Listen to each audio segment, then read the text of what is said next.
Habíamos dicho de que tanto la hiperplasia o el adenoma de próstata es una patología hormonodependiente, que depende exclusivamente de la testosterona para su desarrollo. Hay un detalle que quiero indicarles a ustedes, ya que ya han escuchado ustedes hablar del PSA, que es una prueba de laboratorio, es un marcador tumoral, donde prácticamente cuando el PSA se eleva hay sospecha de cáncer, ¿no es cierto? Pero también aumenta por otra, a ver, ya atrás, a ver señorita, usted de blanco, ¿cuál es la sonrisa? ¿Cuál es la risa? Pero la veo reír. Entonces, cuando comenzamos les dije que comienza. Ya, y peor todavía, váyase señorita, por favor, ya. Les dije, yo no puedo tolerar que vengan con su Coca-Cola, con su soda, estar tomando y peor riendo en clase, ya. Váyase, abandonen la clase, por favor. Ya les dije, por ser dama el otro día, te aguanté, por ser mujercita, pero ahora ya no. Aquí para adelante, hombres y mujeres cortamos con la misma tijera. La clase es libre. El que quiere, venga con buena voluntad y con respeto, nada más. Ya, váyase. Hombre, pensé que era mujer por el peinado. No, es que, ¿sabes qué molesta? Molesta, que si yo le doy importancia y soy puntual con ustedes, eso para mí es tratarlos con respeto. Yo no vengo cuando me da la gana o suspendo la clase, no, yo les aviso. Entonces, por lo menos mínimamente espero eso de ustedes, la atribución. Y yo no quiero que ustedes vengan a mi clase por obligación, yo quiero ganármelo, o sea, quiero hacer las clases un poquito dinámicas y así incentivarles un poquito ese deseo de aprender urología y que vengan a la clase porque realmente les gusta un poquito urología. Ese es mi meta, ojalá consiga hasta el final de la clase, pero váyase.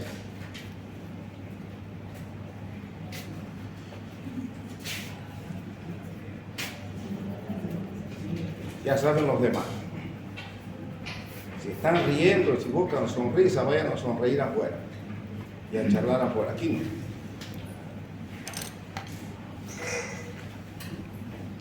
La lista, si firman o no firman, no me interesa, ni la controlo ni la voy a controlar tampoco. Buenas noches. Bueno, les decía que el PSA, ustedes ya han visto esa prueba, ¿no es cierto? Ya la conocen, la prueba del PSA. Ahora que vamos a hablar de cáncer, se van a dar cuenta que el PSA nosotros lo manejamos estrictamente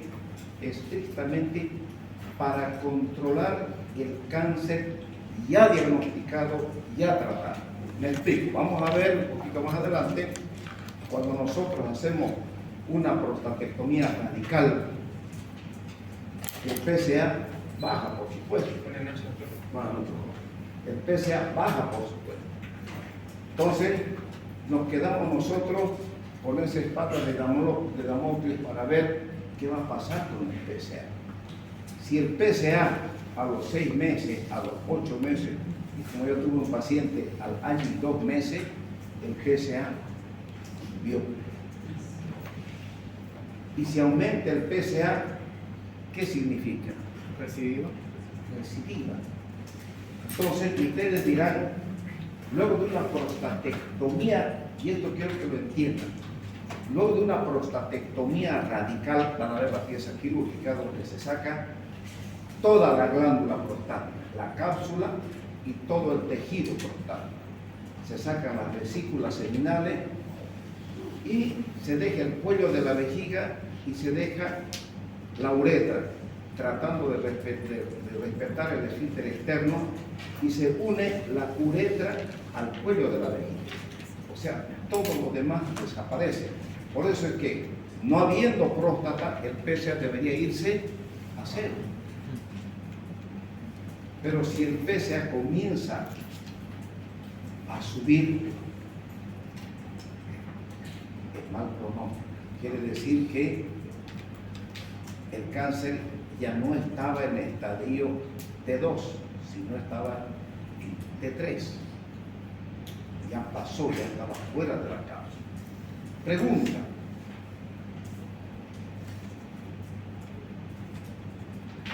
¿Por qué el PSA sube si ya no hay glándula prostática? Metástasis. Metástasis, ya. Dígame.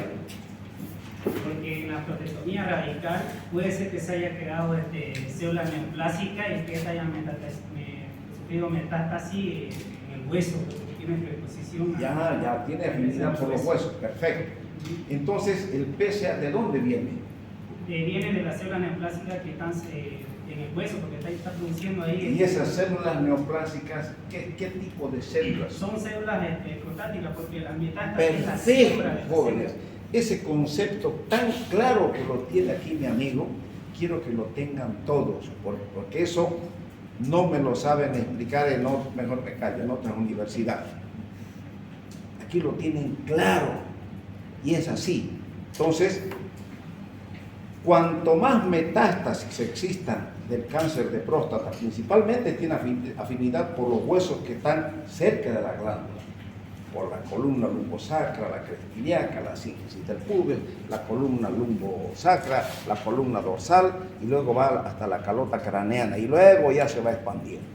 Entonces, todas esas células metastásicas son células cancerosas prostáticas que han ido y se anidaron, si me permiten la expresión, se anidaron en el hueso y comienzan a proliferar y si me permiten la expresión, a carcomer, a contaminar el hueso con células cancerosas prostáticas.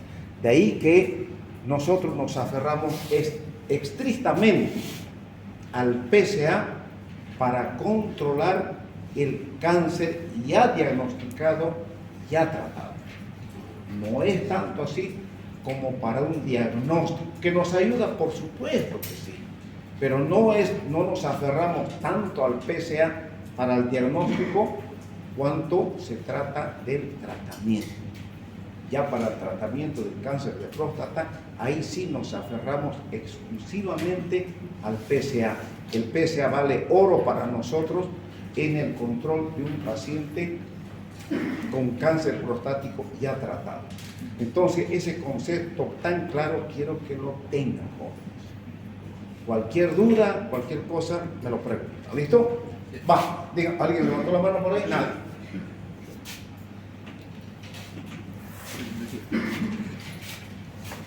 El cáncer de próstata, como ven, es frecuente en los países principalmente industrializados, es porque en los países ricos, están en Estados Unidos, está en Canadá, está y poco en Japón y China. ¿Por qué será? Alimentación. La alimentación tiene mucho que ver, jóvenes. Los japoneses y los chinos no son tan afectos a comer chatarra como los gringos y como nosotros aquí en Santa Cruz se come mucha chatarra. ¿Es verdad o no es verdad? Sí. Claro que sí. ¿Cuáles son los factores de riesgo? Por supuesto, los antecedentes familiares. Si decimos que si mi padre fue operado tuvo cáncer de próstata, yo tengo muchas probabilidades de tener también cáncer de próstata. Es frecuente en la raza negra y principalmente la edad. Buenas noches, señorita. Cuanto más el paciente, cuanto más viejo, hay muchas más probabilidades de que tenga cáncer de próstata. Pero, aquí está el pero. El cáncer de próstata a un paciente de 80 o 85 años no lo mata. Es igualito que el cáncer de colon. El cáncer de colon, cuanto más afecta, cuanto más viejo el paciente, no lo va a matar. Pero cuando agarra un adulto joven, por ejemplo, como yo, ya soy un mayor, no soy un adulto jovencito, no, ya tengo mi edad. Me da un cáncer de próstata o un cáncer de colon, no hay. En cambio, cuanto más viejo el paciente, por encima de los 80 años, agarra un cáncer de colon o un cáncer de próstata, se va a morir de cualquier cosa, menos de su cáncer. Vamos a ver nosotros ahí cómo tiene que ver la importancia, cómo es importante la escala de Gleason. Pero ya les digo, cuanto más viejo el paciente, el Gleason es mucho más bajo. O sea, quiere decir que tiene un cáncer, entre comillas, un cáncer bonito, que no lo va a llevar a la tumba. ¿Me entienden? ¿Cuáles son los factores en debate? La alimentación, el consumo de grasas saturadas y el consumo de alcohol. Los factores genéticos. Si se afecta el padre y el abuelo, probablemente que el hijo también tenga, ¿no es cierto? El modelo hereditario se presenta posiblemente por un gen autosómico dominante y que se presenta más frecuentemente, o mejor dicho, con una penetrancia de un 88%, o sea, que es alto el porcentaje. Los genes tumorales estarían localizados en el gen 10Q y el 16Q principalmente. Fíjense, aquí está la vejiga. Esta es la glándula prostática. No sé si ven bien de atrás. Esta es la vejiga. Aquí está el esfínter interno, que es liso. Y aquí está el esfínter externo, que es el estriado, que es el voluntario. Habíamos dicho nosotros que aquí se da la misma fórmula. Testosterona, por acción de la 5-alfa reductasa, se transforma en dihidrotestosterona, que actúa sobre el estroma y sobre las células prostáticas, aumentando su proliferación o desarrollando la glándula hasta convertirla como la imagen que habíamos visto, ¿no es cierto? En ustedes las dimensiones son tan pequeñitas, su prostatica así de chiquitinga y pesa 20 gramos. ¿Cuál es la función de la próstata? Ahí dice, ya, encargada de la eyaculación anterógrada. Pero la eyaculación anterógrada, ¿por qué se produce? Porque en el momento de la eyaculación se cierra el cuello de la vejiga y el semen va para adelante. ¿Qué función cumple la próstata? Produce un porcentaje del semen que es producido en la próstata, al igual que las vesículas seminales. Ya, a ver, otro. Cambia el pH, ya que era ácido en la orina, lo saliniza, para que pueda pasar. Ya, tiene rico en zinc, proporciona un ambiente especial para la mantención de los espermatozoides, lo mismo que la vesícula seminal, que es rica en fructosa, que eso vamos a ver después. Pero, ¿qué hace el líquido seminal? ¿Cuál es la función? Es para que los espermatozoides sean viables, Darle la movilidad. puedan moverse, o sea, transportar los espermatozoides. Es Caliente, caliente, caliente, caliente, caliente. para que naden. Exactamente, esa es la palabra. Nadie. Los espermatozoides se forman en los testículos, ¿no es cierto? Sí. Van hasta la vesícula seminal como espermatozoides. Imagínense cómo esos pescaditos llegan a la vesícula seminal, donde se almacena, donde es rica en fructosa la vesícula seminal, donde le da un ambiente propicio al espermatozoide. Entonces, en el momento de la eyaculación, un buen número de espermatozoides ya está aquí en la glándula prostática. Entonces, cuando hay la eyaculación, los espermatozoides nadan, como dice su compañero, en el líquido seminal que les proporciona todas las facultades, el ambiente propicio para que ese espermatozoide depositado en el fondo del saco de la vagina migre, viaje, si me permiten la expresión, hasta la trompa de falopio, donde ocurre la fecundación. Pero ya saben que llega solo uno. Entonces, proporciona el líquido prostático, que hace que forme parte del líquido espermático, ¿no es cierto? Entonces, líquido prostático más espermatozoide. Ayuda a la licuefacción del semen, produce fluidos que hacen que... Bueno, sigamos. El parénquima prostático, fíjense, esta es la estructura, la formación de la glándula prostática. Tenemos, esta es la zona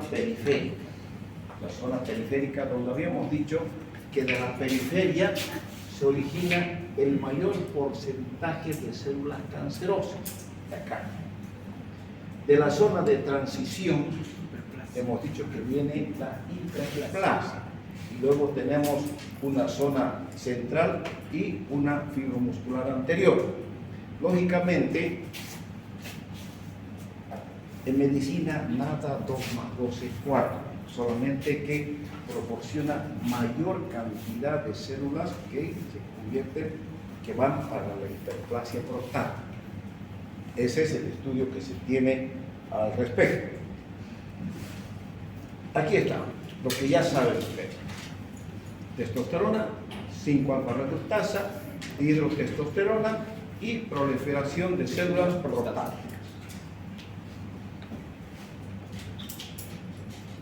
El adenocarcinoma, fíjense bien, el adenocarcinoma de próstata representa el 95% del cáncer de próstata, pero ese 5% tenemos 2 tipos de cáncer, el carcinoma ductal y el carcinosarcoma. ¿Ya? Sí. Gleason. La escala de Gleason se establece el grado de la diferenciación con fines pronósticos. Es muy importante la escala de Gleason, donde el patólogo informa en 2 cantidades, 1 más 1, 5 más 5, donde ¿qué representa estos valores? 5 más 1, 6. Cuando es menos de 6, puede ser 5, como un viejito de 85, 90 años. Yo agarro, se la saco a la tota con cáncer. Ya. Entonces, el Gleason va a ser generalmente 6 o menor de 6. Quiere decir que es un cáncer bonito. Un cáncer que lo tiene, que va a cursar, pero que no lo va a matar. ¿Por qué? Porque todos los viejos se mueren, pues, ¿no es cierto? Nos tenemos que morir. Pero no por el cáncer, no por un infarto cardíaco, en fin, tantas causas de muerte que tenemos los viejos, ¿no es cierto? Cuando el Gleason está en 7, es la parte intermedia. Ahí, cuando aumenta por encima de 8, quiere decir que es de mal pronóstico. Este Gleason de 8, generalmente nosotros lo vemos en pacientes con 55, 60 años, cuando viene el cáncer a esa edad.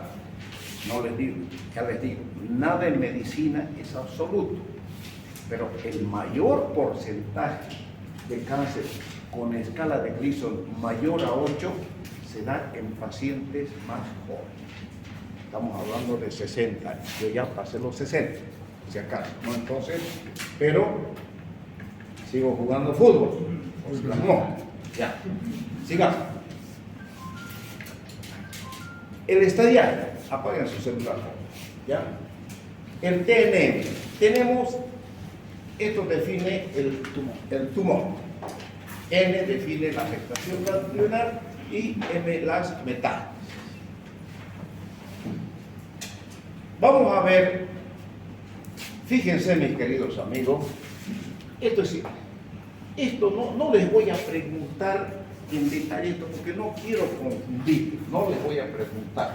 Ya les dije que lo que quiero es que ustedes tengan una idea de lo que es el cáncer, no quiero sacar los urólogos, pero la clase la debo dar en este sentido. Más facilito esta imagen, fíjense. Tenemos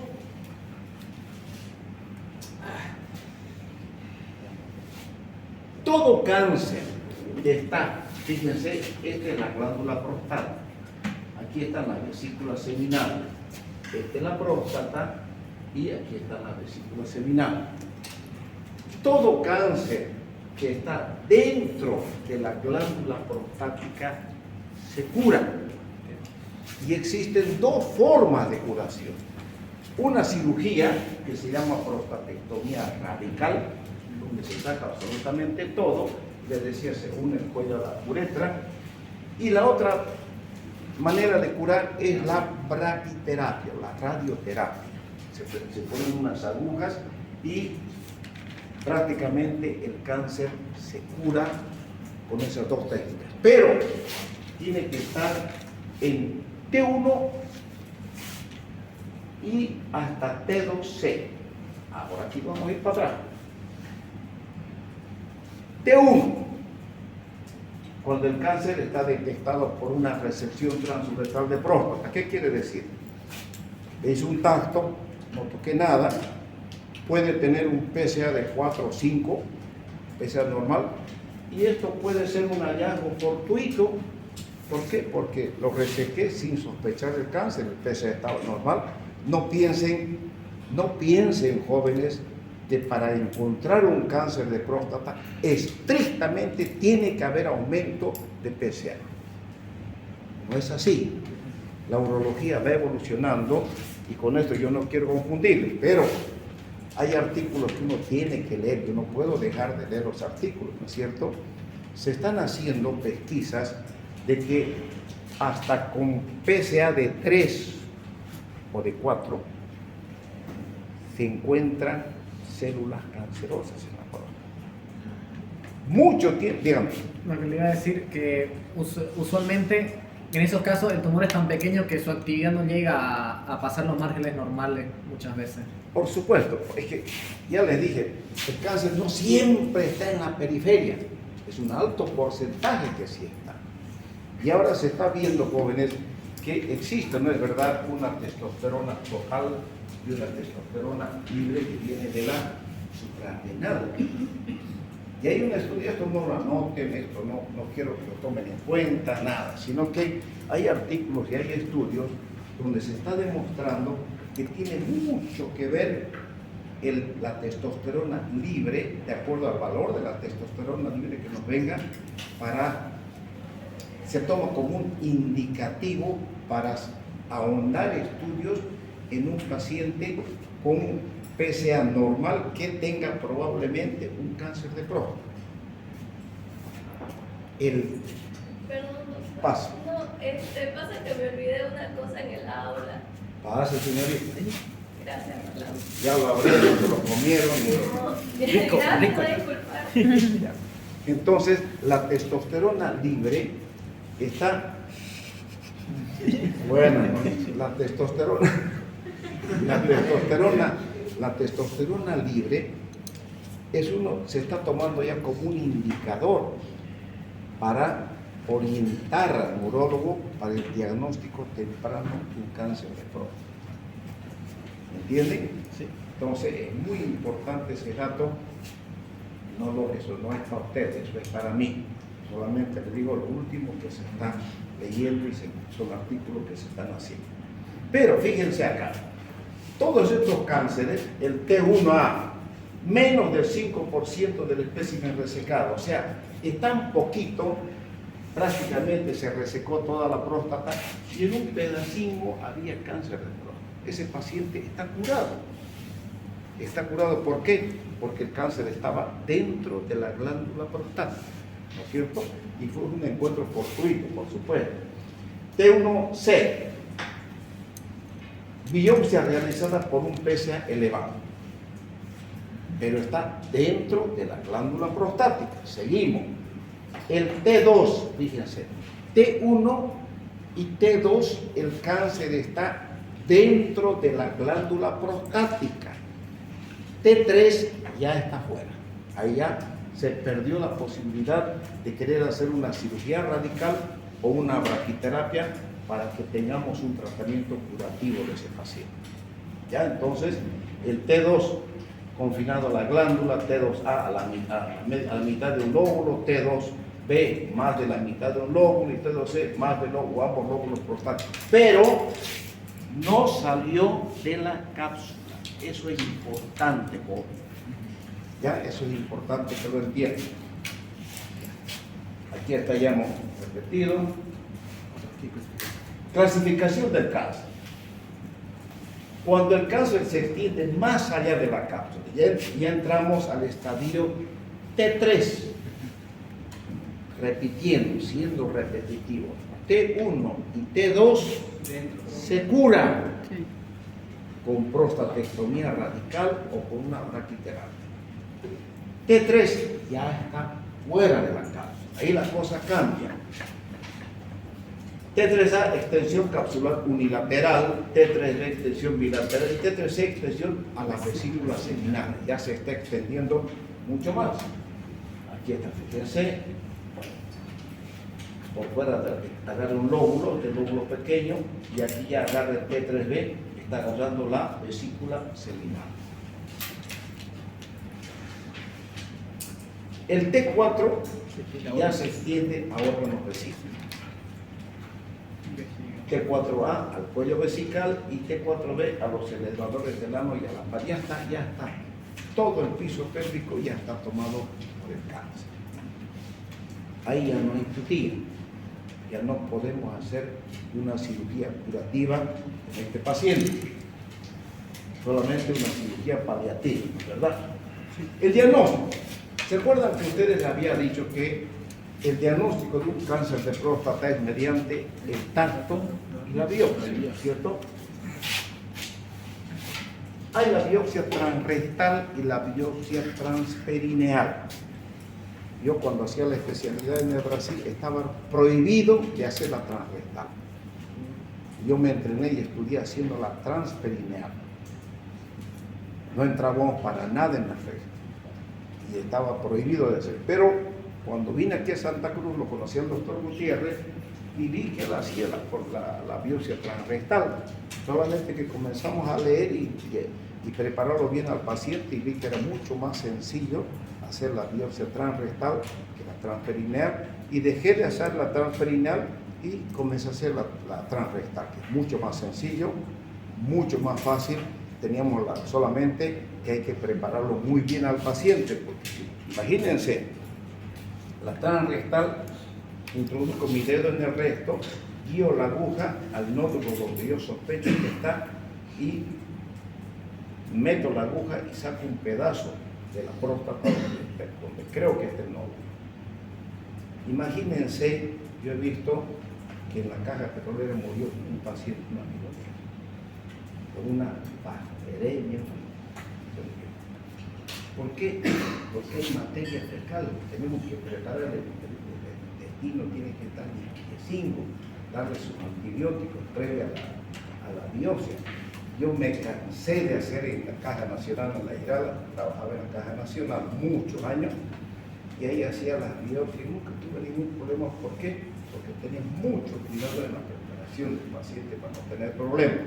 Y manejábamos la aguja de Lynn Silverman, que la tengo por allá de reliquia, porque ahora desde que apareció el Trucur y la biopsia transrectal, les dije que ya dejé de hacer y ya no hago más biopsias de próstata, porque esta otra es mucho más garantizada, porque se utiliza el transductor transrectal y donde no le van a pelar ustedes, porque está la pantallota del televisor ahí, y ustedes están con el transductor hurgando y encuentran la zona hipoecoica, y de ahí con el transductor, como la imagen está magnificada, no hay dónde pelarle. Entonces, no por seguir ganando dinero yo voy a dedicarme a hacer algo que ya sé que no debo hacer, que hay una técnica que es mejor que la mía, ¿no es cierto? Que también sirve más. Entonces, el diagnóstico probable se hace mediante el tacto rectal. Hago el tacto y noto un nódulo duro. Pido un PSA elevado, y la ecografía transrectal me va a encontrar la zona hipoecoica. Todo esto es una alta probabilidad de que sea un cáncer. Pero ¿cómo lo voy a identificar? Ponerle nombre y apellido con la biopsia y el informe del patólogo.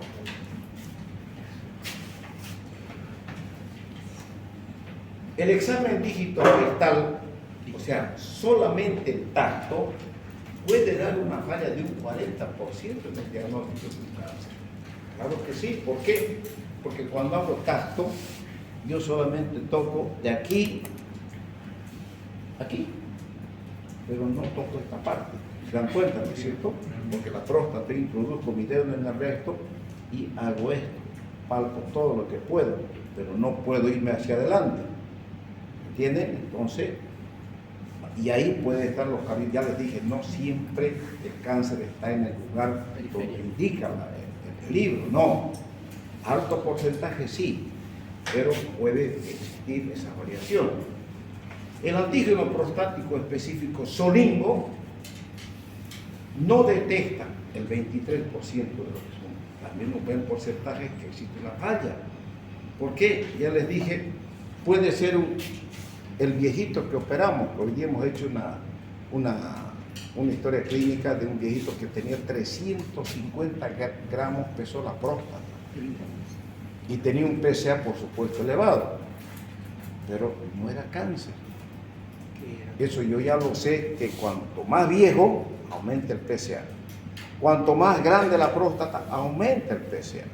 Y con 350 gramos hay mayor cantidad de tejido que, por supuesto, muestre mayor PSA en el examen de sangre, ¿no es cierto? Es lógico suponer.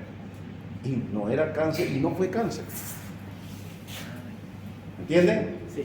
La combinación de ambos procedimientos, tanto el tacto y el PSA, ayuda a detectar el 78%. O sea, nos facilita el tacto y el PSA. Nos facilita el diagnóstico del cáncer de próstata. El tacto rectal nos ayuda a percibir cualquier área dura. Se palpa y se palpa así, en medio de su nariz. Así es la glándula prostática. Sientan este nódulo o la región tenar, esta es la glándula prostática, y en medio de esto hay un nódulo. Ese es un cáncer. Se presenta en la parte posterior de la glándula en forma de nódulos indoloros pétreos, o sea, en la parte posterior donde nosotros hacemos el tacto rectal. ¿Qué es el antígeno prostático? Se presenta en concentraciones bajas en la sangre de todos los varones adultos, producido por las células normales de la glándula prostática y aumentando tanto en la prostatitis, en la hiperplasia o en el cáncer. Pero antes se creía que solamente el PSA venía solo de la próstata. No es así. El valor, ¿cómo más o menos se interpreta? Estos son conceptos generales, por supuesto que hay variaciones, ¿no es cierto? Lo normal es de menos, o sea, 0 hasta 4 nanogramos, lo normal. Entre 4 y 10 puede ser una zona gris. Entre 0 mayor a 10 hay una probabilidad de cáncer de próstata, y mayor o igual a 20 hay probabilidad de metástasis ósea, cuando está por encima de 20. El paciente de la cama 7 que hoy día vimos, ¿cuánto tenía de PSA? 17 el total y 8 el libre. 17. Pesaba 370 gramos. Entonces, y es grande la próstata. Entonces, puede ser que no haya, porque tocamos la próstata y no se siente un nódulo duro que me haga sospechar de cáncer, pero tampoco es una garantía. Nosotros vamos a enuclear y vamos a mandar al patólogo, y el patólogo nos dirá. Pero al tacto no detectamos, porque ya le metí el dedo yo al resto al hombre y no detecté. El doctor Gutiérrez metió tampoco palpó nada, y el otro, ¿por qué? Porque llamaba la atención del PSA, aunque ya hemos tenido pacientes, pero eso no quiere decir que porque tenga PSA, no, igual al otro no va a ser, no. Mejor es tocar y tener la certeza de que hay o no hay la sospecha. Es una glicoproteína de 34 kilodaltos, el PSA. Se conoce bajo formas complejas, conjugadas y formas simples, o sea, hay el PSA libre. Vamos a ver. Producida por el epitelio de la próstata, puede ser producida patológicamente por otros órganos, como ser las vesículas seminales, la uretra y la mama. Entonces, no es estrictamente en la glándula prostática. Entonces, ya cuando uno de ustedes sea urólogo, tal vez el marcador tumoral del PSA que no se utilice y se busque otro marcador tumoral. ¿No es cierto? cómo ha ido cambiando. Por ejemplo, cuando yo estaba haciendo la especialidad, no existía el PSA. Nosotros pedíamos fosfatasa ácida y pedíamos fracción prostática para orientarnos para el diagnóstico del cáncer de próstata. Desde que se descubrió el PSA, por supuesto, que ha facilitado mucho el diagnóstico del cáncer de próstata. Y cuando estemos terminando esto, me van a hacer recuerdo que hablemos de la resonancia multiparamétrica de próstata. Me van a hacer recuerdo, por favor. ¿Ya? Doctor, una preguntita antes que continúe. Nos decía ahí que se producía patológicamente por las vesículas seminales, mama y uretra. Entonces, ¿patológicamente o normalmente lo produce? Produce normalmente. Normalmente es producida. ¿Entiendes? Se produce. Por eso es que ya el PSA, ¿qué pasará de aquí a unos años?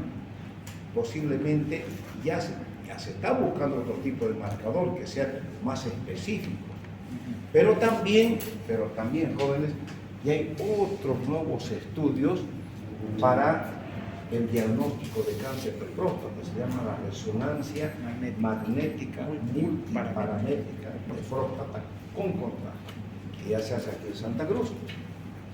Hacen en Neurocenter, pero en Bolivia no hay un solo médico especializado en esta técnica.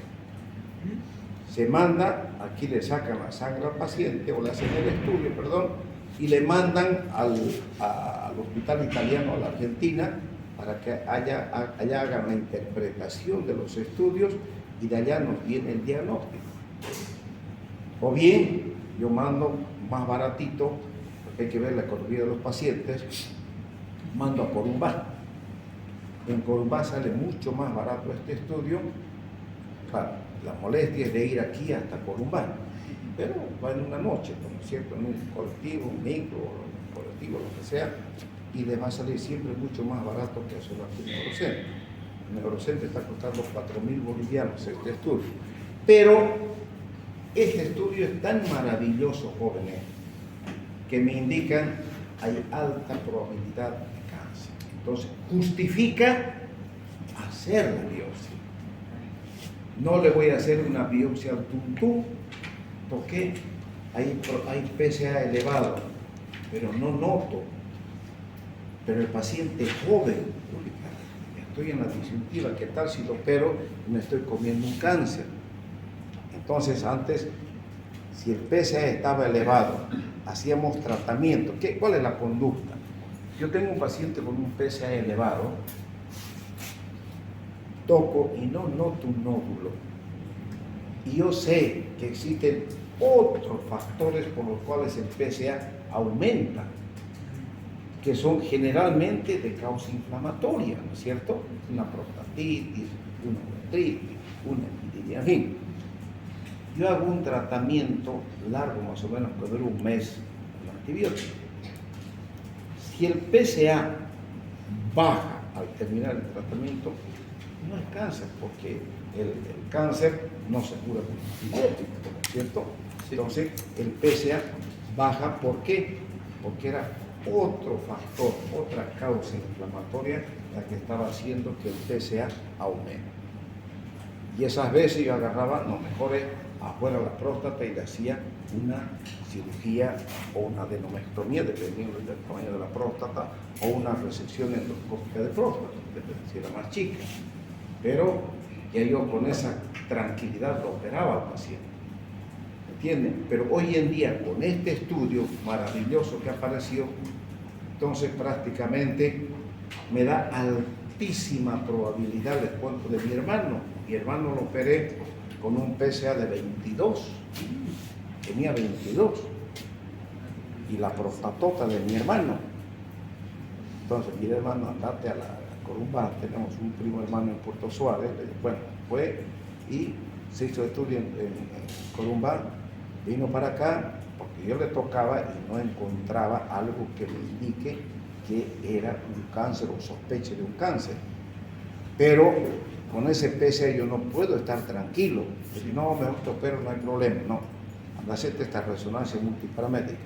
Pues Columba mandaron a San Pablo y de allá hicieron la interpretación, llegó el informe, no hay cáncer. Fuera la próstata. Saqué la glándula prostática, le hice una dermatomía transvesical, porque es una próstata grande, mandamos al patólogo y yo todavía así de que aparezca alguna cosa, no apareció nada. Entonces ese estudio es muy importante, muy interesante. ¿Ya? Tenemos el antígeno, tenemos el PSA libre y el conjugado. El libre tiene una vida media de 1,5 hora y media, se encuentra en sangre de forma libre, y el conjugado tiene una vida media de 3 días, se conjuga con moléculas como alfa-macroglobulina y alfa-1 antiquimiotripsina. Esto tampoco no les voy a presentar, porque eso es confusión para ustedes. Cuando el antígeno prostático total se encuentra en 4 y 10, hay que sospechar de cáncer, sospechar.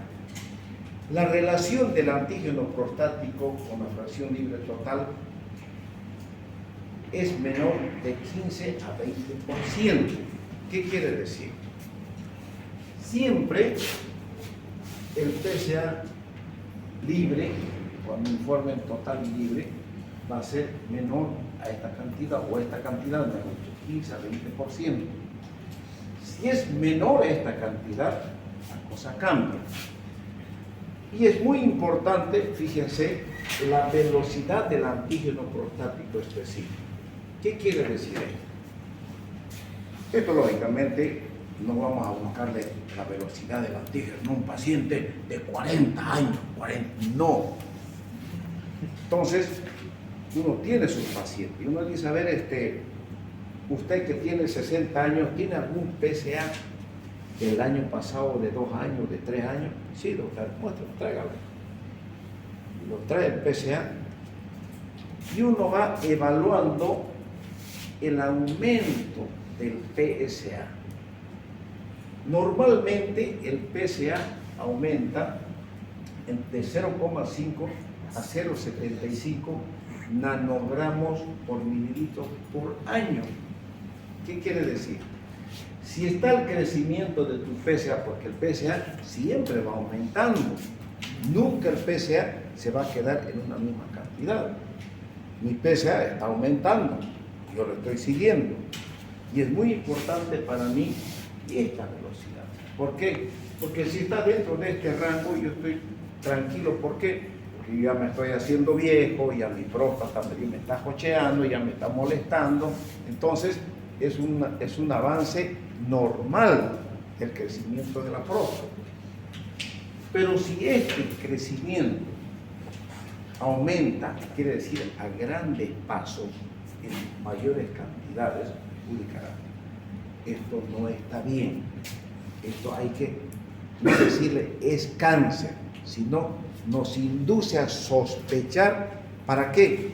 Para hacer un diagnóstico temprano del cáncer, cosa que nosotros actuemos rápidamente, o con una radical o con una braquiterapia, para hacer un tratamiento curativo del cáncer, ¿cierto? ¿Me entienden? Sí. Ya.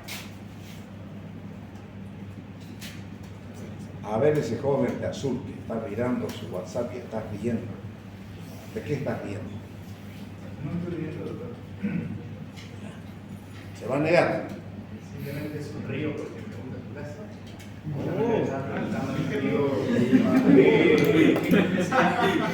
Vine de oyente y no sabía que era el PSA y ahora me ha explicado él que es justamente ¿Usted vino de oyente? el antígeno prostático. O sea, usted no es de la clase. Soy el doctor Toledo, pero el doctor Toledo canceló su clase y pasé aquí para aprender. Ya, por eso es que usted estaba viendo su WhatsApp y estaba viendo su celular.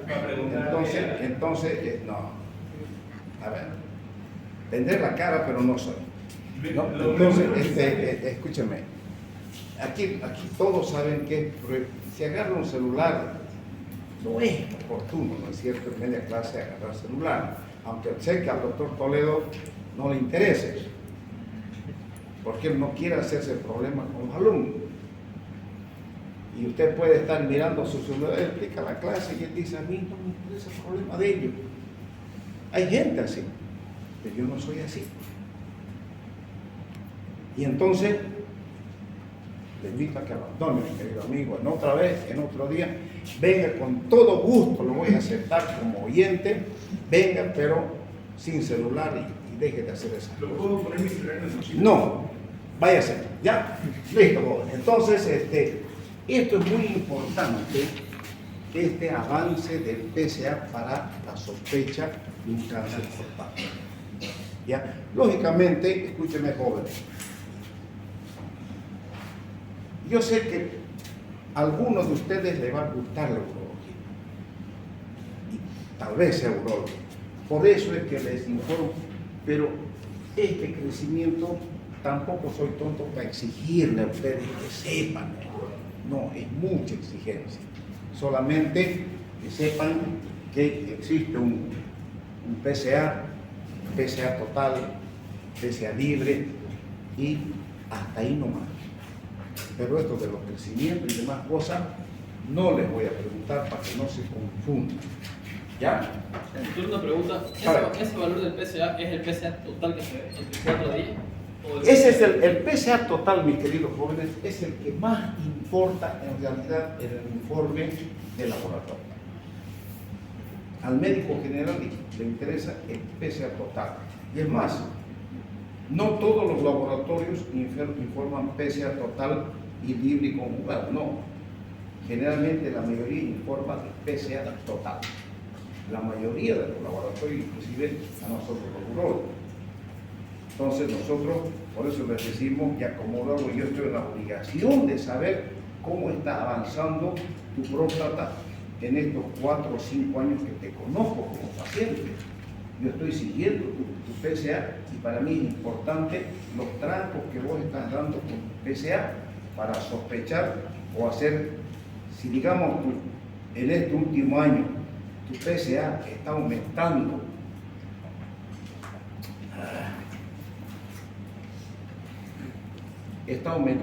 mayor esta cantidad, yo estoy obligado de hacerte ¿qué? Una resonancia, lo tengo a mano, no te voy a decir una biopsia, sino te pido una resonancia multiparamétrica de próstata para hacer un diagnóstico temprano o tener la sospecha temprana de que hay un cáncer que se esté instalando en este joven o en este señor, bueno, en este paciente.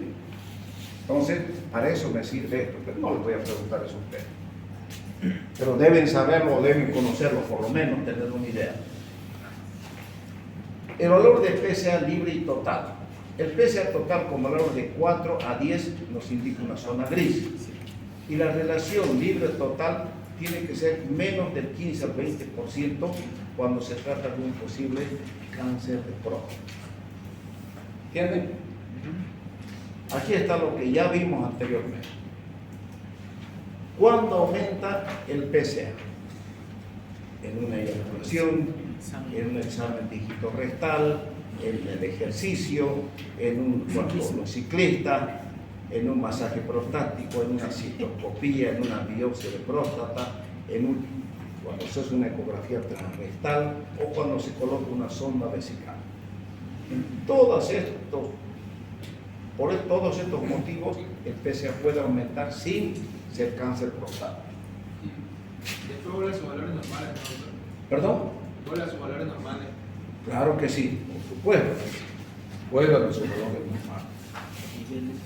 Los niveles de antígeno prostático para supervisar la eficacia del tratamiento del cáncer de la próstata y para controlar la recaída después de que el tratamiento ha terminado. En otras palabras, es lo que les dije.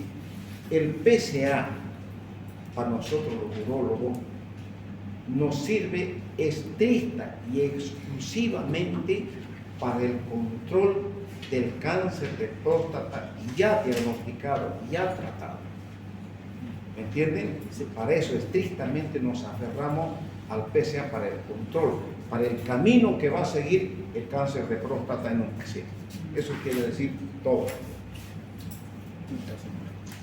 Aquí está. ¿Qué se ve en la ecografía? Este nódulo hipocotoico.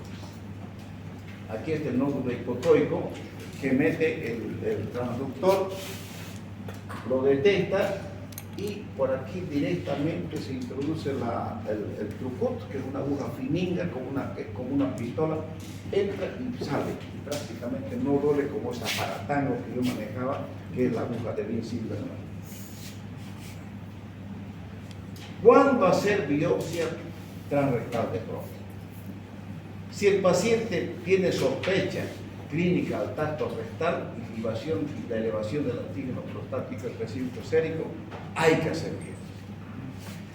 Paciente sin sospecha al tacto, el tacto es normal, y tiene entre 4 y 10 nanogramos con una disminución del 20% de la fracción libre. ¿Cómo es importante la fracción libre? Y una densidad de más de 0,5 nanogramos por mililitro por ciento, hay que hacer biopsia. Para ustedes, entre 4 y 10 nanogramos hay que hacer biopsia de próstata. Pero ya ustedes están sabiendo de que como médicos generales, ustedes están trabajando en provincia, tienen 8 de PSA. ¿Qué tienen que hacer ustedes? Vaya a Santa Cruz y hágase un estudio más completo con un urólogo para que descarte la posibilidad de que aparezca alguna cosa mal en su próstata. Ustedes no le van a decir, váyase a hacer una biopsia porque aquí hay cáncer. La palabra cáncer no se debe pronunciar al paciente. A la familia sí, pero a ellos no. Y llega un momento en que cuando uno está seguro, y ojo, mucho depende de la edad del paciente, porque el paciente tiene derecho a saber de su patología.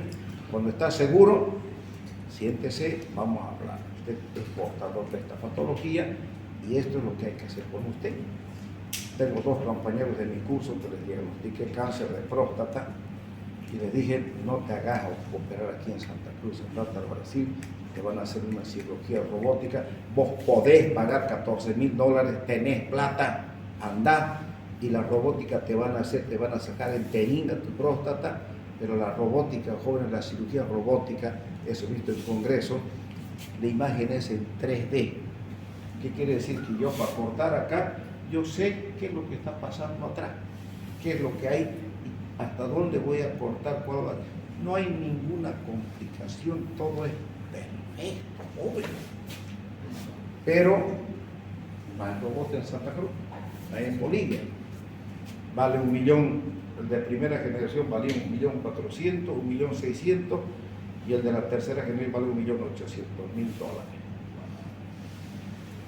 ¿Quién va a pagar el costo de esa inversión? No hay. Si él tiene $20,000 para pagar una cirugía, va a preferir operarse acá, que estamos con carros comenzando a hacer la cirugía robótica, o se va a ir al Brasil, que le va a costar más barato y donde hace mucho más. Yo me voy a Brasil, por supuesto, ¿no es cierto? ¿Por qué? Porque allá, yo si tuviese estos jóvenes no me quedo acá. Me voy a Brasil, busco a mi compañero, ya veré qué haré, pero no me quedo acá. Me voy a hacer cirugía robótica. Si tuviese. Bueno. Paciente sin sospecha al tacto rectal, pero con antígeno mayor a 10, va a biopsia. A todo paciente con hallazgo anormal al tacto rectal y hay un nódulo duro, aún sin alteración en los niveles de PSA, se debe hacer. O sea, si hago un tacto y me encuentro con un nódulo duro, a biopsia, señor. PSA normal, vaya a biopsia, hay un nódulo y no puedo comerme un paciente si estoy tocando un nódulo. Es mucha responsabilidad decir, no es nada, vaya a hacer. No, señor, tiene que hacer biopsia. ¿Por qué? Porque hay que confirmar el diagnóstico y se debe guiar con un ultrasonido. Entonces, cuando hay un nódulo hipocoico, un nódulo, hágase una ecografía transrectal. Se hace la ecografía transrectal y se detecta el nódulo hipocoico. Ya está el diagnóstico. Entonces, hay 2 caminos. Es que muchos aquí en Bolivia, jóvenes, en el Brasil, en la Argentina, en otros países, piden, ya está protocolizado. Y no hay cosa mejor en la medicina que protocolizar conducta. Donde hay protocolo, no hay falla. porque todo está protocolizado. En cambio aquí nosotros tenemos que estar pensando en que si un paciente tiene plata, no tiene plata, no puede pagar esta resonancia multiparamétrica, pero la biopsia también no piensen que el que hace biopsia es gratis, no señor, cobra. Y nosotros de San Juan de Dios no tenemos ni transductor transrectal que la aguja de tu cruz para hacer biopsia, no podemos hacer biopsia. Tenemos que mandar afuera para que se haga la biopsia, porque tenemos las agujas de Silverman. ¿Quién va a ser semejante aparato? Ya no. Eso es un crimen utilizar volver para atrás, sabiendo que hay otra, una pistolita finita, delgadina, que no le pasa absolutamente nada al paciente. Entonces, pero no tenemos en el Hospital San Juan de Dios. ¿Entienden? Entonces, todavía estamos con esos problemas del dinero, de que no tiene plata, ¿qué es más barato? La resonancia multiparamétrica o la biopsia. Hay que cotejar los precios para ver qué se hace. En otros lugares se hacen los estudios para confirmar, tener un mejor diagnóstico, por supuesto. ¿Mejor qué es? La histopatología, pues no es cierto, porque me está indicando y confirmando el diagnóstico de cáncer. Pero el que saca la biopsia cobra. Y el que lee la biopsia, el patólogo, cobra. Y ahí nomás más o menos se le está yendo como unos 3.800, 4.000 bolivianos al paciente, solamente para el diagnóstico. Y ahora yo les voy a dar algo de mi cosecha. Cuando yo tengo pacientes de 85 años y vienen con un nódulo que es un cáncer, 85 años, viejito, ustedes le van a mandar a que le suche para decir es un cáncer. Yo no. ¿Por qué dirán ustedes? ¿Por qué creen? A ver, que yo hablo con la familia, digo, esto es un cáncer. Doctores, de aquí que puede ser uno. Riesgo, a ver usted. Porque la persona ya es muy mayor. Ya, al ser mayor, ¿qué querés decirme al ser mayor? Que está muy cerca del deceso. ¿Cómo? Que ya está muy cerca del deceso. Correcto. Eso se llama expectativa de vida. ¿No es cierto? Cuanto más viejo el paciente está más cerca de la tumba, pues. ¿No es verdad? Entonces no le voy a... Ya me miren y se digan, usted también ya está, claro que estoy de... Pero claro, uno tiene que pensar y ser consciente. Yo ya estoy de bajada, joven. Si le digo con honestidad, si a mí me pagaran para vivir dignamente mi vejez, me jubilo. ¿Qué tengo que estar a ver estropeando a un joven que porque rilló algún celular y vaya a ser, mientras hay otros que ni les interesa que manejen su celular? Pero yo no voy a cambiar mi forma de ser, porque a mis hijos así los eduqué y da buenos resultados, jóvenes. El respeto, la responsabilidad, claro que da buenos resultados. Que si yo fuera indiferente a la conducta de ustedes, entonces ¿para qué me están pagando? Pues, ¿no es cierto? Que me esmero en dar la clase ya, pero es lindo cuando hay respeto mutuo, nos respetamos y las cosas surgen bien. ¿No es verdad? Sí. Entonces, si me pagaran, yo me jubilo, pues me pagan bonito, me indemnizan de la universidad y recibo un buen sueldo, me voy a descansar, pues joven, yo ya no tengo a quién mantener. Mis 3 hijos son profesionales con maestría, trabajan, ya no mantengo, lo único que hago es gastar en mis nietos, nada más. Y viajar a mi paraíso terrenal, fin de año, a disfrutar de mi gente, y nada más, joven. Pero seguimos trabajando, ¿por qué? Porque el día que me jubile, todo lo que me ahorré, los años me van a comer, ¿no es cierto? Y tengo mi mujer que tengo que mantenerla, pues. Entonces, la situación es esa, joven. La jubilación es paupérrima para muchos colegas. Hay un colega en San Juan de Dios de tantos años, un anestesiólogo, tantos años, 3.000 bolivianos recibe de jubilación.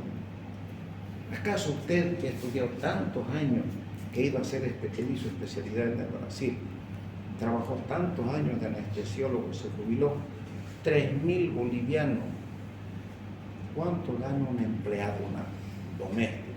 2.000, el salario mínimo 2.000, creo que 2.400, 300. ¿Y qué estudió esa señorita? Nada. Y el otro colega que se rajó trabajando gana 3.000 mensual. No le dan pues ni para pagar lo básico en su hogar, jóvenes. Y así andamos. Entonces pregunten ustedes con cuánto se jubila un médico en Brasil. ¿Todo por qué? Porque estos malditos, ¿qué les importa? Esa es la pelea, ojalá que nos vaya bien en nuestra pelea, cosa que cuando ustedes sean viejos como yo, se jubilen con un salario digno.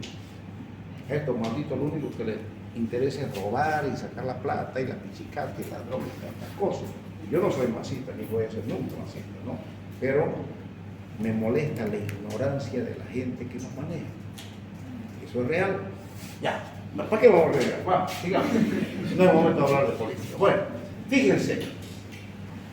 Este es el transductor transrectal. Aquí está la próstata. Aquí está el ultrasonido. Aquí está la zona hipoecoica. Y aquí está, a través de esto viene la aguja, saca, fíjense acá, tiene una ranurita que es finita, como un huequito. Entonces, entra y esto es hueco, porque todo esto al entrar está aquí adentro. Entonces, dispara y esto viene, como es como un cuchillo finito, esto viene, y toda esa parte que va entrando, todo ese pedazo de próstata, entra dentro de este conducto y es una buena biopsia. Entonces entra, se saca, mete en un frasquito y se busca si hay otra zona hipoecoica. No hay dónde pelarle, joven. No hay dónde equivocarse con el transductor transrectal. ¿Cuáles son los estudios de detección? ¿Qué tenemos que hacer cuando tenemos un cáncer de próstata? Tenemos que diagnosticar y tenemos que tener un diagnóstico exacto. Para eso pedimos una tomografía, una ecografía, una resonancia magnética. En el momento de la cirugía hacer una linfedenectomía y lógicamente a todo paciente con cáncer hay que hacerle una gamografía ósea. ¿Por qué la gamografía? Porque sabemos, decía su compañero, que el cáncer de próstata tiene mucha afinidad con los huesos que están cerquina a la glándula prostática. Ahí son donde envían primariamente sus metástasis, a la sínfisis del pubis, a la cresta ilíaca, a la columna lumbosacra, en fin, afinidad principalmente por los huesos. Fíjense, aquí tenemos la cresta ilíaca, son imágenes metastásicas. Yo el día sábado les voy a mostrar estudios. Esta gamografía tengo varios estudios para mostrarles cómo son las metástasis óseas, ¿ya? La evaluación de la metastación, o sea, los sitios más frecuentes son columna sacra, cresta ilíaca, columna lumbar, columna dorsal, cráneo, etc. Hasta la calota craneana se envía la metástasis. El tratamiento. Tenemos una tabla de Amico que la que nos mide el riesgo del tratamiento, donde hay una obtención terapéutica cuando la expectativa de vida es menor a los 10 años. Fíjense. T1, T2. ¿Qué significa el T1, T2? Está dentro de la cabeza. Sí me gusta, joven. Entonces, vamos a tener un gliso, pues, si es de un gliso menor a 6, diferencial. Quiere decir que es un cáncer bonito, ¿no es cierto? Entre comillas, bonito, porque 7 es el intermedio y por encima de 8 ya es cáncer maldito, que es muy agresivo, ¿no es cierto? Entonces, y si tiene un antígeno prostático menor a 10, tiene un riesgo bajo. Riesgo intermedio, T2B y T2C. Sigue dentro. Sí. El 7, que es el intermedio, y el antígeno prostático está en 10 entre 10 y 20. Entonces aquí tengo que diagnosticar con una biopsia para saber realmente si es un cáncer o no es. Riesgo alto, cuando ya tenemos un estadio en la escala de Gleason T3A, ya afuera de la cápsula, el Gleason es de 8 a 10, que es alto, que es muy agresivo, y el antígeno está mayor a 20. Y ya cuando hay cáncer localmente avanzado pasa del T3 y el T4. Tratamiento del cáncer de próstata. Tratamiento del cáncer localizado, ¿cierto? Cuando está localizado, está en T1 y T2. Eso es localizado. Quiere decir que está dentro de la cápsula. El tratamiento curativo es la prostatectomía radical. Si les pregunto, no me pongan prostatectomía. Les voy a poner mal. Radical. Se llama prostatectomía radical. Porque algunos dicen también cuando nosotros sacamos la adenomectomía, dicen una prostatectomía con adenoma de próstata. El cáncer es prostatectomía radical, ¿ya? Te estoy diciendo, después más porque estemos llorando, ¿ya? Indicaciones: cáncer clínicamente localizado, T1 y T2, una expectativa de vida entre 10 o más años. Si es T3, o sea, si ya está fuera de la cápsula, si la extensión extraprostática es limitada, el antígeno prostático es menor a 20 y el Gleason es menor a 8. Eso se toma en cuenta. ¿Por qué? Porque según dicen algunos que se puede sacar la cápsula. A ver, razonen conmigo un poquito. ¿Qué me pasó a mí con dos pacientes? Yo tenía la certeza de que eran perros y le hice una prostatectomía radical. En el uno, al año y 2 meses, apareció el PSA. Entonces, ya era un T3, ¿cierto? Pero yo no soy pues Dios para no poder equivocarme, porque estaba todo el movimiento óseo, era totalmente negativo, todo encajaba en un cáncer localizado. Otro paciente que tuvimos que operamos en el Hospital San Juan de Dios, a los 8 meses, apuntó el PSA. Entonces, en esos pacientes, cuando quiere decir que el PSA aparece, entonces hacemos el mantenimiento óseo y generalmente logramos localizar si ya está en el hueso o no está en el hueso.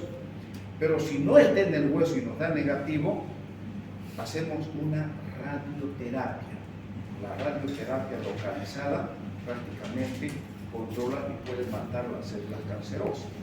Pero ya eso es un estadio T3. ¿Están entendiendo, no es cierto? Ya. ¿Cuáles son la prostatectomía radical? ¿En qué consiste? Se quita la próstata, vesícula seminal, ganglio linfático, la próstata. Sale todo. Las complicaciones: hay sangrado, hay una mortalidad transoperatoria, muchas veces puede lesionar el recto, porque el recto está ahí mismo. Nosotros cuando operamos esto, generalmente entramos, cuando son gordos los pacientes, entramos con un cirujano para que veamos. Hay que tener mucho cuidado con el recto, porque está ahí mismo. Son los pacientes flaquitos, facilita mucho. ¿Puede quedar incontinente el paciente? Claro que sí. ¿Por qué? Porque dependiendo del tamaño de la próstata, uno corta y tal vez está cortando en el lugar del esfínter externo o por fuera. Entonces va a quedar incontinente ese paciente. La impotencia sexual. Los nervios uno los ve cuando está haciendo la radical. Uno los nervios de la erección los ve. Pero cuando a veces el paciente corre y dificulta, uno manda un tijeretazo y no la pone. Puede haber obstrucción urinaria o estenosis de uretra, claro que sí, y lesiones a órganos vecinos como el recto, que se pueden presentar. Son las complicaciones de una prostatectomía radical. Ahí está, esta es la pieza quirúrgica, la próstata, estas son las vesículas seminales y esta es la uretra, está aquí dentro de la uretra prostática y un pedacito de uretra del esfínter externo está por ahí. La radioterapia es una opción terapéutica local o avanzada donde se utilizan 200 Gray durante 2 meses. Y la radioterapia es curativa cuando el cáncer es localizado, el T2. Son las dos maneras de curar. Repitiendo, prostatectomía radical y la radioterapia. Esta es la braquiterapia, se colocan unas agujas, bajo sedación se ponen agujas en el periné y se encama, se las hincha la próstata y a través de eso se hace la braquiterapia de los pacientes. Cuando es de alto riesgo, ya T3, ya estamos fuera de la cápsula prostática. Tenemos un incluso mayor a 7, quiere decir que estamos frente a un cáncer agresivo y un antígeno prostático mayor a 20. Entonces, el tratamiento, la radioterapia es uno de los tratamientos de elección del paciente. ¿Qué hacer cuando hay un cáncer de próstata avanzado? Cuando ya hay metástasis, como nos encontramos harto en la vida cotidiana del Hospital San Juan de Dios. Cuando nosotros encontramos y vemos ya una próstata dura, ya sabemos que pidámosle a ver para ver un tratamiento óseo para convencer a la familia de que entienda qué es lo que vamos a hacer con el paciente. ¿Por qué? Porque hay que hacer un tratamiento hormonal. ¿Qué dijimos? ¿De qué depende tanto la hiperplasia como el cáncer de próstata? Entonces, para controlar el cáncer, ¿qué tenemos que hacer? Anular la testosterona. ¿Y cómo la anulamos la testosterona? ¿Cómo? Está bien, hay dutasteride, dice aquí mi amigo. Muy bien. ¿Qué dice usted? Hormona femenina, dice otro amigo. Usted. ¿Hay un fármaco, no hay un fármaco que aromatiza la testosterona? Sí, la espironolactona. Espironolactona. Caliente, caliente, caliente, caliente, caliente. ¿Usted? No sé si es muy salvaje, pero Yo sí. quitar los dos testículos. No es salvaje, es el tratamiento que se hace. Eso. No es salvaje, por supuesto. Entonces, les explico. Antes no teníamos las drogas que tenemos ahora. Como dice aquí mi amigo, teníamos que hacer ese tratamiento salvaje. ¿Por qué? Porque se le explica al paciente, si es joven, yo le digo, te voy a sacar los testículos. No hay más. Tengo que sacártelo porque es la única manera de controlar tu cáncer. No te voy a curar, te lo voy a controlar. Con ese PSA bajo. Y vamos controlando el cáncer. Y luego hay otro tipo de medicamentos, existían, pero sí o sí, afuera el testículo. Cuando ya aparecieron drogas, entonces ya se llama castración quirúrgica y castración medicamentosa. ¿Entienden? Entonces, nosotros lo castramos utilizando inyecciones, el decapertil, que hay para 1 mes, para 3 meses y para 6 meses, donde ese decapertil, pero tiene un costo, no es barato, sale como 4.000 bolivianos la mensual, creo que sale 12.000 o 16.000 bolivianos o hasta 20.000 la semestral. Y con eso llegas a abolir la testosterona de los testículos y la testosterona libre que viene de la suprarrenal. Con eso murió la joven. Pero el tratamiento, por eso, tanto la hiperplasia como el cáncer son patologías hormonodependientes, ¿cierto? Tratamiento hormonal. ¿Podría repetir el nombre del medicamento, por favor? ¿Perdón? ¿Podría repetir el nombre del medicamento, por favor? Ahorita se llama decapertil, quédate tranquilo, ahorita vas a ver. Entonces el tratamiento del cáncer avanzado, la orquiectomía bilateral. Análogos LH, el leuprolide y el forcerelina. Y los inhibidores de la síntesis enzimática como la suprarrenal, como el que leen acá, Ketoconazol. ¿Para qué es el ketoconazol? Antifúngico. Antimicótico. Ya. Viene de 200 miligramos. Entonces, piensen un poquito. Si yo le doy a este joven, le veo así su su hongo, está con hongo, y le doy ketoconazol, ¿qué estoy ocasionando en este joven?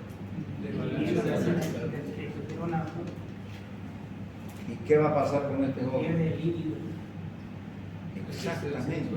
Porque va a haber un avión que pasa por su lado y le va a hacer así. Y para él va a ser como una cabecilla con yuca. ¿Por qué? Porque no le va a llamar la atención, pues, ¿no es cierto? ¿Por qué? Porque ¿qué hacemos los varones? Ustedes jóvenes, ¡tan! Mira,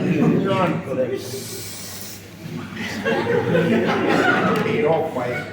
En cambio nosotros los viejos miramos nomás y vámonos. Pero cuando uno joven piropea, por cierta, me presta el fuego de su mirada para encender mi cigarrillo.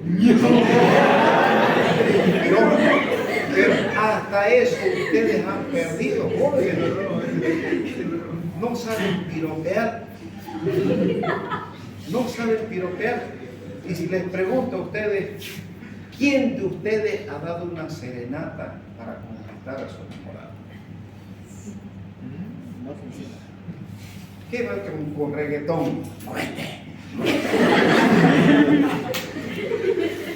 No son verdad, pues yo a mi corteja, a mi mujer la conquisté.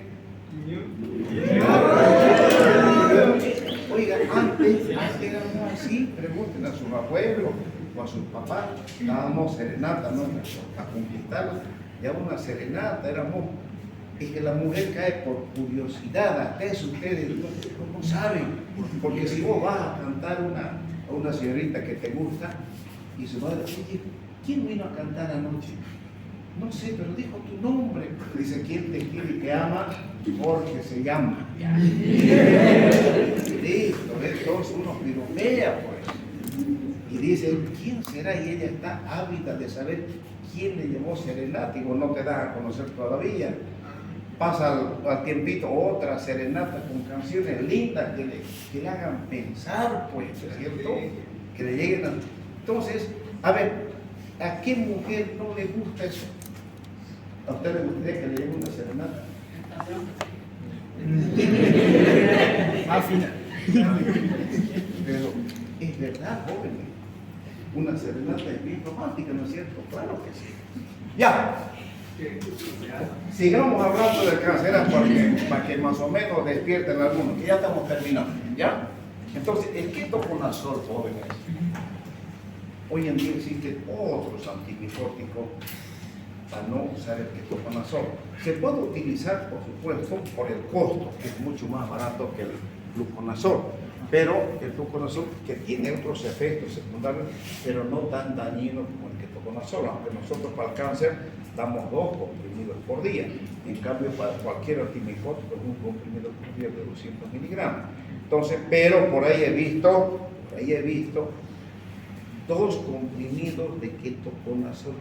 Uno mira y le hace falta leer al médico. Ojo, no estoy diciendo que los dermatólogos no saben, no he dicho eso, sino que cuidado con que digan, ha dicho que no sabe manejar, no, sino que hay que tener mucho cuidado con el ketoconazol porque ustedes ya saben para qué es y cuáles son los efectos secundarios, más aún si estamos viendo gente joven, ¿cierto? En el cáncer de próstata, los inhibidores periféricos, tenemos que utilizar antiandrógenos esteroides y antiandrógenos no esteroides, que son mejores que los esteroides. Tenemos el acetato de ciproterona, claro que sí, pero la flutamida nos da excelentes resultados. Viene de 50 miligramos, la dosis 200. Ahí no quiero preguntarles dosificación, pero se viene de comprimido de 50 miligramos y se utiliza 150 miligramos por día y no alteran los electrolitos tanto como los otros, ¿ya? Y aquí está, por ejemplo, las complicaciones. El goserelin, el acetato, fíjense, causa bochornos, diaforesis, impotencia sexual, hablar de parestesia. No hay información hasta el momento de interacciones medicamentosas, pero da mucho efecto secundario. ¿Entienden? La ginecomastia, esos bochornos, ¿por qué? Porque se le está dando hormonas, se está anulando la testosterona, ¿no es cierto? Y aquí está lo que decía, lo que preguntaba acá mi amigo, ¿cómo es su nombre? Santiago. Santiago. Aquí está el acetato de leuprolide de 3.75, es para 30 días en esta dosificación. En esta dosificación es para 3 meses de 11.25 miligramos. Se llama leuprolide con el nombre de Decapeptyl. Aquí en Santa Cruz existe con el nombre de Decapeptyl y existe para 6 meses. No es barato. He intentado hacer este tratamiento en pacientes con cáncer y no todo el mundo tiene ese dinero para colocarse estas inyecciones. No tienen. Entonces uno les dice o lo castro o le doy leuprolide o el Decapeptyl. Si le castro, quito el chorro de testosterona que viene de los testículos, pero tenemos un contenido que nos viene de la suprarrenal, que con el PSA trimestral que voy pidiendo cada 3 meses. Cuando el PSA, en algún momento el PSA va a comenzar a mostrarse, ahí puedo utilizar la glutamina para que otra vez el PSA baje. Y de esa manera el cáncer lo voy controlando, ya el paciente está sin testículos. Pero la gente que puede gastar, o un seguro que puede, por supuesto, mejor que la castración quirúrgica, esta es una castración química. Con esto ustedes llegan a abolir totalmente la testosterona del cuerpo, la de los testículos y la de la suprarrenal. ¿Me están entendiendo, no es cierto? Aquí tenemos la flutamida de 250 miligramos cada 8 horas. Bueno, se utiliza esto, ¿no? Y la flutamida aquí en Bolivia está escaseando. Ya, y esto es lo último. La sociedad americana. Dígame. Después de tomar estos medicamentos que son castrantes químicos, el paciente empezaría a perder la masa muscular. Peor que eso. Peor que eso. ¿Por qué? A ver, piensen ustedes. Disminuyen, antes que la masa muscular, también disminuyen la densidad ósea, la testosterona. Ya. Eso tampoco no es nada. Tenemos cosas más feas que vamos a ver. Por ejemplo, cuando ustedes se van haciendo hombrecitos de la adolescencia, pasan a la juventud, ¿qué es lo que van? Cambia la voz, la constitución física, músculo, los vellos, ¿es cierto? El vello pubiano. Cuando llegas a abolir la testosterona, se te caen los bigotes, se te cae el vello pubiano. El vello pubiano del hombre es diferente al de la mujer. La mujer presenta el monte de Venus, ¿no es cierto? Y si ustedes en anatomía, esta parte del pubis del hombre no es igual que en la mujer, es diferente, cerquinga, pero es diferente. Se cae el vello pubiano y tenés unos cuantos pelingos en los genitales. Se te cae todo esto y tu piel cambia porque no hay testosterona. Y el aspecto de tu piel va cambiando. Esos son los efectos secundarios de estos tratamientos. Y vos tenés que decirle eso al paciente. Claro, tenés que ser sincero, a no ser que el paciente sea viejito porque hables con la familia. Pero si el paciente está consciente, estás en la obligación de hablar claro con el paciente. Nunca se debe esconder un diagnóstico a un paciente que está con la conciencia lúcida, que te entiende el por qué, porque él tiene derecho de saber qué es lo que tiene en su patología o por qué va a hacer con su enfermedad. Bueno, jóvenes, el día sábado nos vamos a ver a las 7 de la mañana en el aula número 13. Yo les invito, si quieren ver, yo sé que a las 7 es temprano, pero yo tengo obligaciones que hacer en el Hospital San Juan de Dios, tengo harto que hacer, entonces Voy a venir de aquí a 7 a 10 o 10 y media y de aquí me voy a San Juan. Entonces, los que quieran venir, vengan, pero con ganas de escuchar. Pueden traerse su café, ahí pueden traer su refresco, pueden traerse unas empanadas, pueden traerse si quieren unos sándwiches. Va a ser maratónica esta clase, donde vamos a tener unos 15 minutos más o menos de ir a hacer chibi, de descansar un poquito, porque yo también me canso de hablar, y mientras descansamos un poquito, hacemos lo que tenemos que hacer. Dígame. ¿Va a querer que le reserve la caja? Porque creo que los sábados no dan, o ya dan caja los sábados. ¿Dan? Está bien. No hay problema, doctor. Sí, más bien, si tengo algún problema, como tengo ya las imágenes, yo voy a fijar estos días, a ver, quiero meter otras imágenes que tengo. Dígame. ¿Perdón? El parcial, la fecha. Mire, el parcial es hasta aquí el examen. Yo solo estoy esperando la confirmación de que me digan puede tomar examen. ¿Por qué? Porque creo que hay me pareció haber escuchado alguna notificación de que algunos que están viniendo de otras universidades y que los han aplazado, hay alguna nota al respecto. Entonces, por eso es que no les estoy dando la fecha exacta.